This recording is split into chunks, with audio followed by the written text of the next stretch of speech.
Todos são iguais perante a lei, sem distinção de qualquer natureza, garantindo-se a inviolabilidade do direito à vida, à liberdade, à igualdade, à segurança e à propriedade nos termos da lei. O Estado Democrático de Direito é um conceito que designa qualquer Estado que se aplica a garantir o respeito das liberdades civis, direitos humanos, garantias fundamentais, expressão de atividade intelectual, artística, intimidade, vida privada, honra, enfim, a dignidade da pessoa humana, através do estabelecimento de uma proteção jurídica, sendo que as próprias autoridades constituídas estão sujeitas ao respeito das regras de direito. Já o Estado autoritário de direito é uma forma de governo que é caracterizada por obediência absoluta ou cega à autoridade, oposição à liberdade individual e expectativa de obediência inquestionável da população, fraturando a liberdade de expressão relativas à inviolabilidade da correspondência, ao sigilo das comunicações, à prestação de informações e à liberdade de imprensa, radiodifusão e televisão na forma da lei. Em atenção a esta máxima, consigna-se preocupação quanto à implantação de métodos antidemocráticos que possam interferir na segurança e garantia à liberdade de consciência e à manifestação do pensamento em face de obsessão pela tomada do poder por grupos oportunistas dispostos a tornar o Brasil um país à mercê do movimento comunista internacional.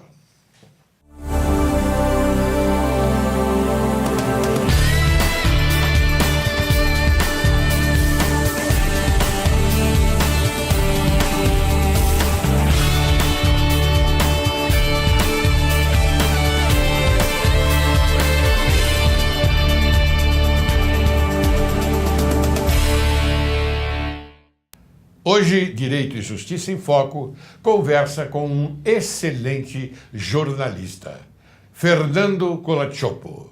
Aspectos do jornalismo brasileiro. Esse é o tema. Quem é Fernando Colaccioppo?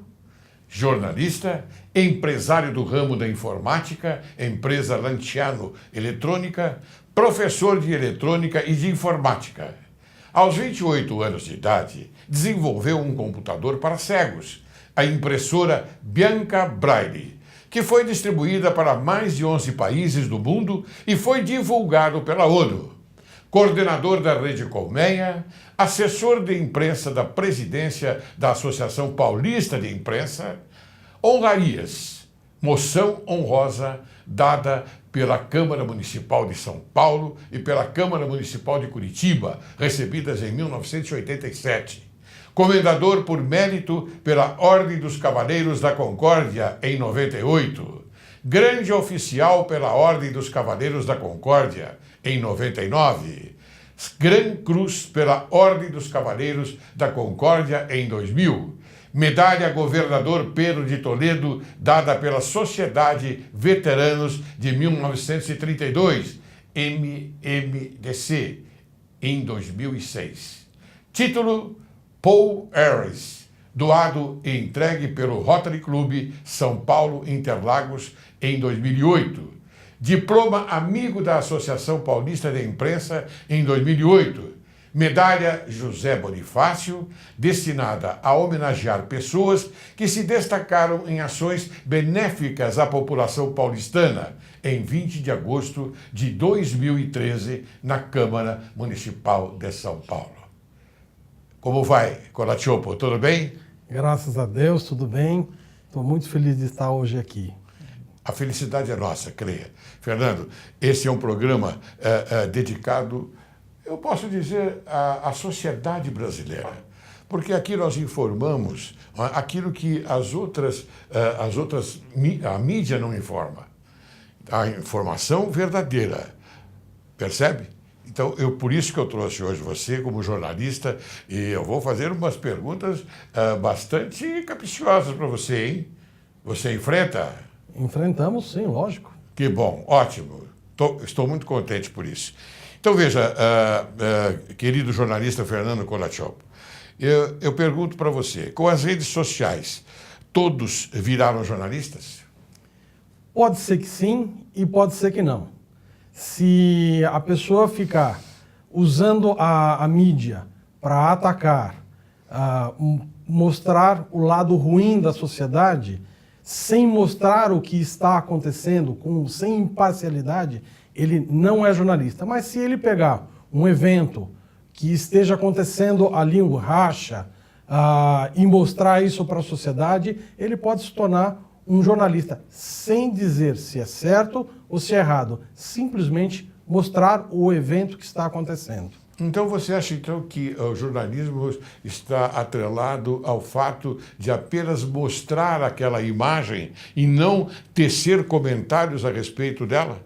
Sim, o jornalismo ele não pode se intrometer na notícia, porque ele estaria modificando a notícia, ele faria parte. A mesma coisa que alguém no Congresso ir até lá, não concorda com com o assunto tratado e ele começa a se intrometer no assunto.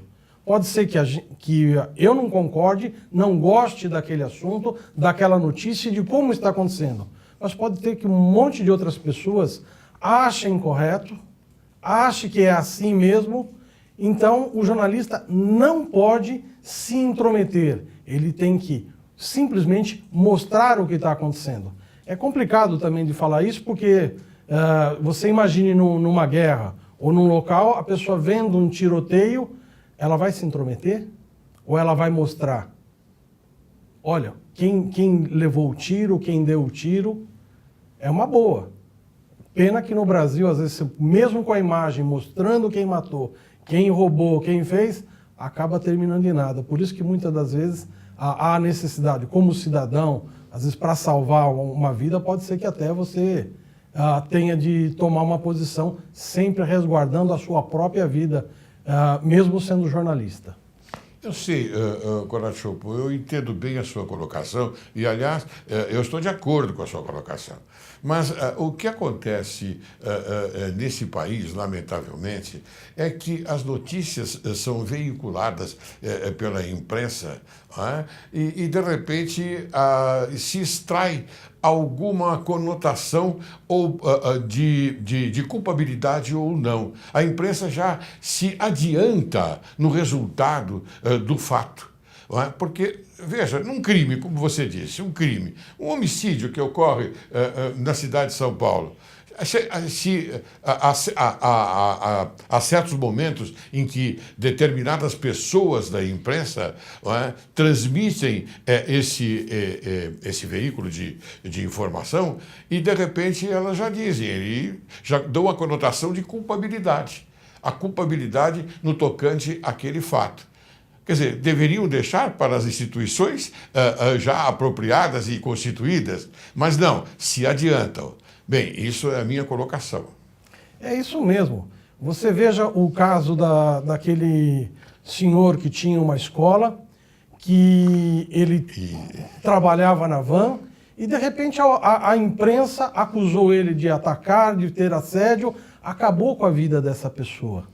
Depois da vida dele estar arrasada, descobriram-se que o problema não era nenhum. Eu vou relembrar porque... Escola de base, né?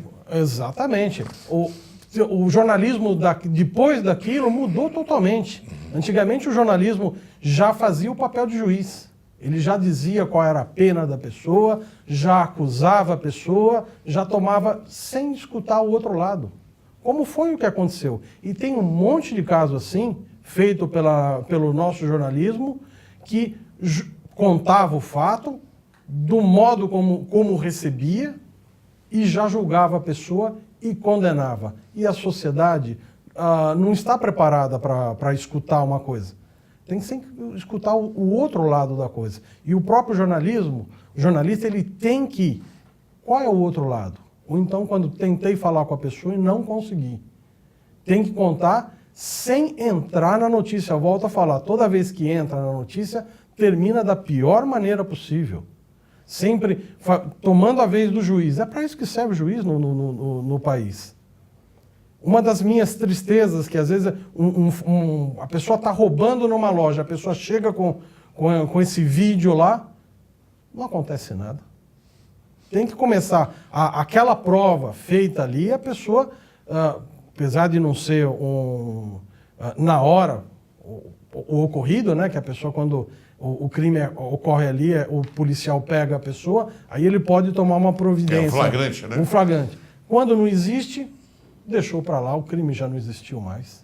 Em sociedades, para ter uma ideia, em sociedades estáveis, que sabem o que fazer com o crime, recentemente nas redes sociais, eu vi um jovem andando de moto, ele resolve passar o carro e ele bate no carro, quebra uma cerca e ele mesmo posta na internet. A justiça inglesa simplesmente o chamou, mandou a conta do carro, mandou a conta da cerca para ele pagar. Isso falta no Brasil. A pessoa precisa saber. Isso é sociedade nova que não sabe o que fazer com os seus criminosos. Alguém toma o celular do outro, dá um tiro e, bom, afinal, ele não quis dar o celular, foi por isso que eu tive de matá-lo. Eu sou partidário, inclusive. Bom, eu tenho profundo respeito pela imprensa falada, escrita e televisada, porque eu acho necessário. A imprensa é necessária para poder, naturalmente, movimentar no sentido de informar à sociedade aquilo que está acontecendo. Mas ocorre o seguinte, que às vezes determinada parte da imprensa não, eu prefiro colocar a minoria, né? Não revela aquilo que, afinal de contas, nós esperamos dela. Ou seja, ela dá uma notícia, não é? E, de repente, ela já faz um juízo final. Então, a pessoa já está já houve um decreto para que só falta buscá-la, algemá-la e levá-la para a cadeia. Então, isso é um modo de dizer, talvez esteja exagerando um pouquinho, mas eu acho que a imprensa ela precisa tomar um pouquinho de cuidado, porque, lógico, ela tem a obrigação de se manifestar através do seu veículo, de publicidade daquele fato. Mas ela tem que tomar muito cuidado em não dizer, em não explorar aquilo de uma forma bastante cruel à pessoa que, afinal de contas, está passando por aquele problema. Eu penso assim. Não, isso realmente acontece. Isso é característica de sociedades novas, como é a nossa, onde se explora a situação difícil da pessoa. Ela acabou de perder um filho e ainda a imprensa vai lá e fica explorando aquela situação. Mas isso porque o nosso povo acaba querendo isso. O povo gosta, né? O povo gosta. E isso dá ibope. E isso traz público. Então, é porque uma sociedade mais séria, sabendo mais o que quer, ela não aceita esse tipo de coisa. Isso é jornalismo de segunda. Mas hoje, esse jornalismo está sendo muito importante. Por que ele está sendo importante? Porque ele está ajudando a gente a crescer na nossa sociedade, a melhorar e modificar. Quer um exemplo interessante? Recentemente, um governante da França, ele teve um romance. E um dos órgãos de imprensa resolveu mostrar. Todos os outros condenaram a atitude, isso é uma coisa particular da vida dele. A esposa que vivia com ele passou mal, tentou se matar, alguma coisa aconteceu desse tipo e todo mundo condenou. Poderia se mostrar ele com a amante se ela fosse uma espiã russa. Aí já fazia parte da notícia e tinha de ser denunciado. Mas não entrar na vida particular das pessoas, que hoje se explora mais com uma facilidade na morte de uma filha. Além da pessoa passar por aquele sentimento triste, você ainda se é exposto à sociedade. Pega e fala, olha, sua filha foi molestada pelo estuprador aqui, então ainda põe, olha, ninguém vai perceber quem é você. Todo mundo sabe na mesma hora quem é. Isso não é normal, mas é isso que o povo quer. É isso que traz público, então todo mundo vai fazendo. Não é o certo, mas isso é uma etapa que nós estamos passando, isso vai passar também. Mas esse tipo de imprensa é reduzida, né? É a minoria, né? Porque eu penso... Ela era maior, lembra-se que ela tinha muito mais programas desse tipo, onde a pessoa contava o fato, dava opinião, julgava e condenava. Mas eu sei, mas ocorre que nós temos que ter um pouquinho também de cuidado e ressaltar que a imprensa é necessária. Ela é necessária num país, por exemplo, como o nosso. Ela obrigatoriamente, ela tem que evidenciar as mazelas, quer do político, quer do cidadão, quer, enfim, de todas as pessoas que compõem a sociedade. Eu acho que a imprensa tem obrigação, sim, mas ela não pode exacerbar da sua conduta, daquilo que lhe foi dado para fazer. Um exemplo que aconteceu agora recentemente foi o caso do goleiro Aranha, que tiveram atitudes racistas e identificaram uma moça. Na sociedade, o que deveria acontecer? Deveria levar para o juiz arbitrar uma multa, alguma coisa para ela. Agora, a moça, ela teve isso, a atitude é condenável. Claro que é. Não tem perdão. Sem injúria. Mas só que também não pode tripudiar em cima dessa moça, fazer o que estão fazendo com ela. Essa moça não acabou a vida dela, porque tudo isso passa e a sociedade brasileira, por seja, ela vai esquecer isso daí. Mas vai custar, essa menina está sofrendo muito. Embora merece pena, na minha opinião, sim, mas quem tem que julgar tem que entregar por um juiz.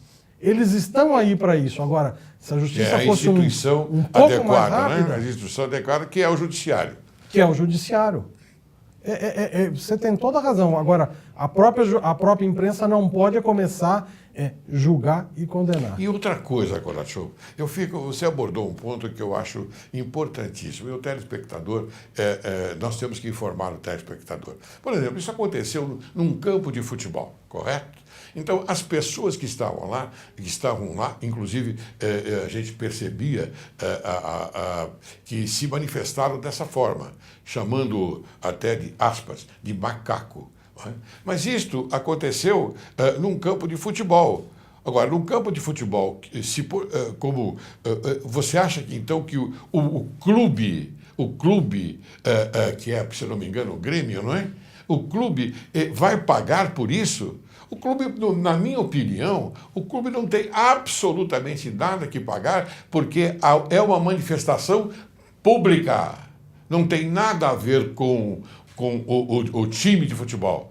É uma manifestação pública que deve merecer o cuidado da polícia local, que faz o seu inquérito policial e depois então distribui para o DIPO, e aí o DIPO verifica qual foi a conduta dela e ela responde um processo. Não tem absolutamente nada a ver com uma punição do clube, na minha visão. A minha visão é esta, absolutamente nada a ver com o clube.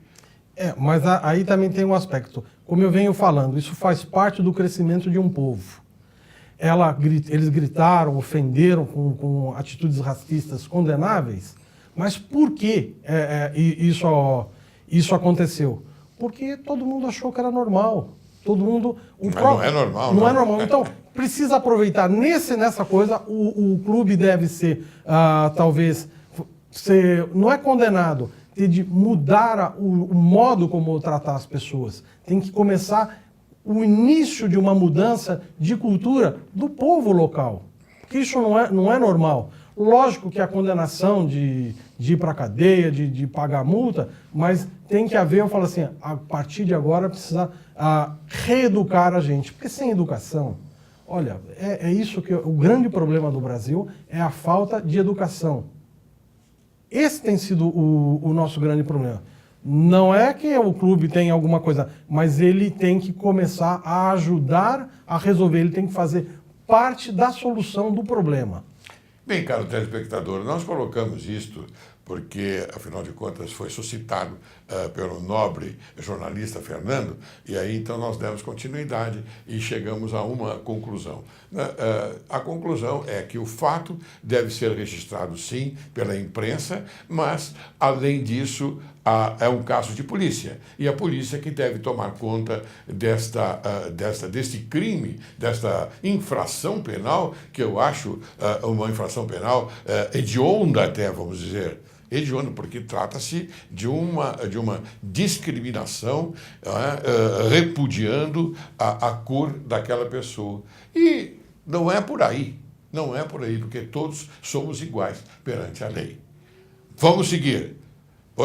Eu tenho aqui uma porção de perguntas e nós já praticamente esgotamos o primeiro bloco. Como um jornalista deve se portar nas redes sociais, num blog, Facebook, YouTube e outras redes?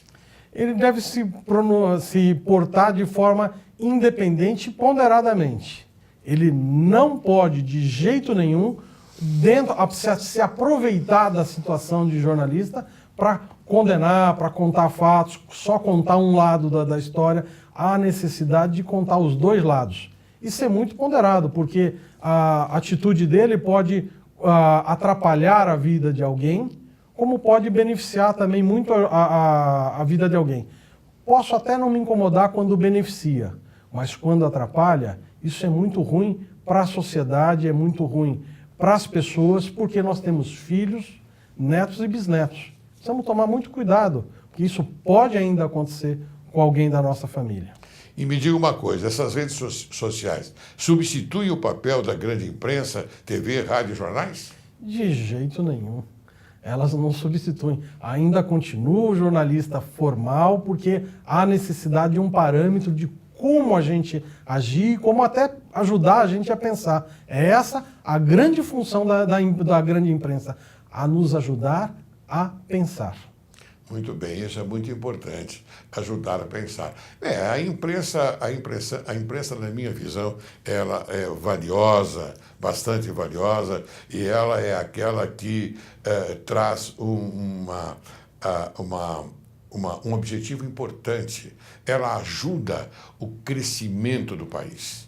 A imprensa boa, a imprensa eficaz ajuda o crescimento de um país. Bem, eu vou chamar um pequeno intervalo, mas antes de fazê-lo, eu vou formular a você uma pergunta que você vai responder no início do segundo bloco, tá bem? A profissão de jornalista, olha aí, hein? É perigosa? Você vai responder no segundo bloco. Você aguarde que logo, logo retornaremos. Não saia daí, não, é rapidinho, viu?